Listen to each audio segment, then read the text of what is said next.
Assalamualaikum warahmatullahi wabarakatuh. Baiklah, di sini saya Novia Wardana dengan NIM 1930 106033 dari lokal TBU 4B. Nah, pada video kali ini saya sedikit membahas materi embriologi, yaitu tentang sistem peredaran darah. Ayat Al-Quran yang membahas tentang sistem peredaran darah terdapat dalam Quran Surat Qaf ayat 16 yang berbunyi, A'udzubillahi minasyaitonirrajim. Bismillahirrahmanirrahim. Walaqad khalaqnal insana wa na'lamu ma tuwaswisu bihi nafsu wa nahnu aqrabu ilaihi min hamalil warid, yang artinya, dan sungguh kami telah menciptakan manusia dan mengetahui apa yang dibisikkan oleh hatinya, dan kami lebih dekat kepadanya daripada urat lehernya. Yang A. Perkembangan pembuluh darah dan sel-sel darah. Pembuluh darah adalah jalur untuk darah mengalir ke seluruh tubuh dari jantung ke seluruh tubuh, dan begitu sebaliknya. Pembuluh darah dibagi menjadi pembuluh vena, pembuluh arteri, dan pembuluh kapiler. Proses ini biasanya dimulai pada hari ke-22 dan berlanjut hingga minggu ke-10 embriogenesis manusia. Bagian pertama cairan ini memulai kaskade sinyal dan pergerakan sel berdasarkan isyarat fisik termasuk tegangan, geser, dan tegangan melingkar yang diperlukan untuk pembentukan ulang jaringan pembuluh darah. Identitas arteri vena, angiogenesis, dan regulasi gen melalui mekanotransduksi. Proses embrio ini diperlukan untuk stabilitas masa depan jaringan vaskular yang matang. Vaskulogenesis adalah pembentukan awal dari komponen jaringan pembuluh darah atau pohon vaskular. Ini ditentukan oleh faktor genetik dan tidak memiliki fungsi yang melekat selain untuk memberikan garis besar awal dari sistem peredaran darah. Setelah aliran fluida dimulai, masuk biomekanik dan hemodinamik diterapkan ke sistem yang diatur oleh vaskulogenesis, dan proses pemodelan ulang aktif dapat dimulai.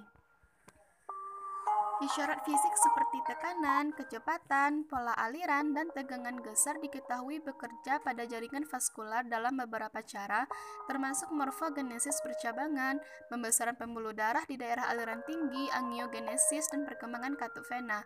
Mekanotransduksi isyarat fisik ini ke sel otot endotel dan polos di dinding pembuluh darah juga dapat memicu promosi atau represi gen tertentu yang bertanggung jawab untuk vasodilatasi, penyelarasan sel, dan faktor pengurangan stres geser lainnya.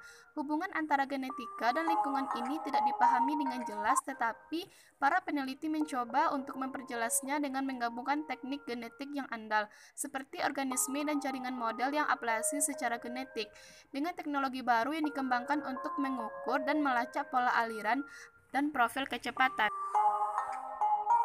Perkembangan pembuluh darah. Pertumbuhan jantung dan pembuluh darah dimulai pada minggu ketiga, yang mana pertumbuhan pembuluh darah disebut dengan vaskulogenesis yang berasal dari sel-sel mesodrem yang disebut dengan angioblas.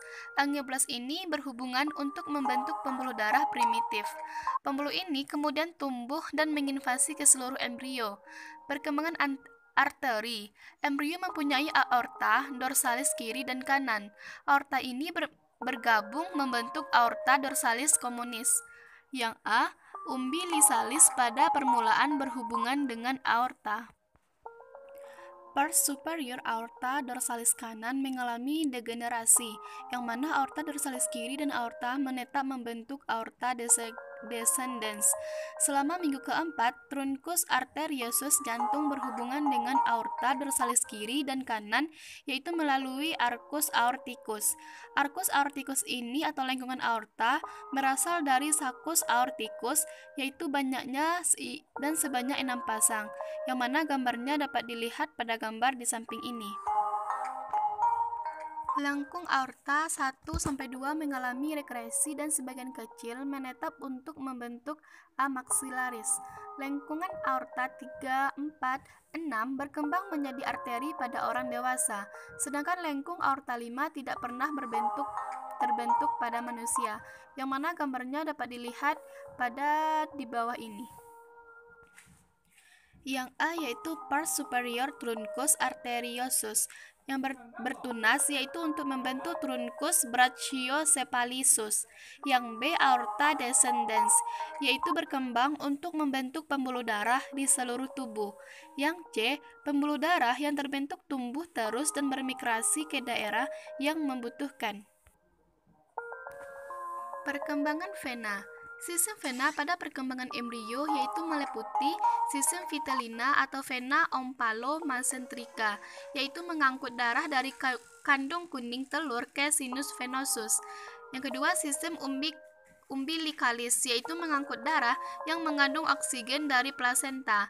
Sistem cardinalis mengembalikan darah dari tubuh mudigan ke jantung. Sistem vitellina terdiri atas vena vitellina kiri dan kanan, yang mana vitellina ini muncul pada minggu keempat dan selesai pada minggu ke-12. Vitellina kiri berdegenerasi dan vitellina kanan akan berkembang membentuk sistem vena porta hepatis, sinusoid hati, dan bagian V cava inferior.